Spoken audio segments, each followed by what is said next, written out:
The Crimp-Crimp is one of the earliest connector designs. It employs a technique of crimping a center contact onto the center conductor of the cable and crimping the braid of the cable onto the connector body using a crimp ferrule. You will also need to use a different strip tool and crimp tool, in that the strip tool will need to give you 3 strips of the cable, and the crimp tool has to have a very small hex die to crimp the center contact. Hence, Crimp-Crimp. I will now demonstrate the cable assembly procedure for a Crimp-Crimp connector. Note the arrow on the strip tool is on 59 because we're going to use an RG59 cable.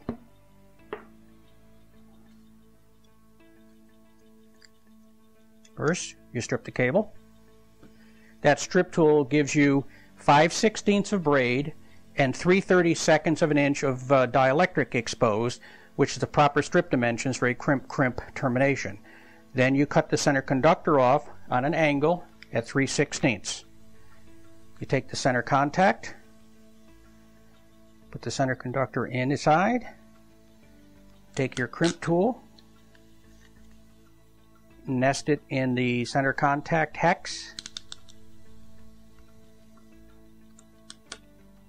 crimp it down.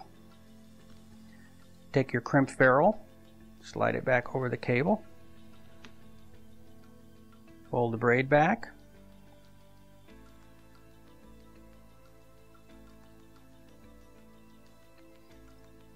take the cable, insert it into the back of the connector.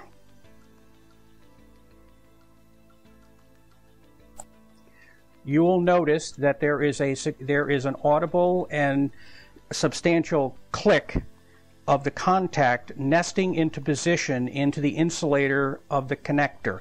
This assures a proper BNC interface, and that contact is captivated. Fold the braid back over the crimp body of the connector, slide the sleeve up, the crimp sleeve, take the proper hex for crimping the ferrule in your connector, in your crimp tool, crimp it down, and you are done. Give a tug,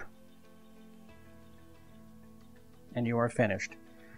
Now, if you were doing a 75 ohm Crimp-Crimp connector, you would end up using a different strip tool because the stripping dimensions for that connector is different than a 50 ohm. In a 75 ohm, the braid would be exposed a 1/2 inch, the dielectric would be exposed an 1/8 of an inch, and once again you'd cut the center conductor off at 3/16 of an inch. All of these strip dimensions are on our website as well as in our catalog.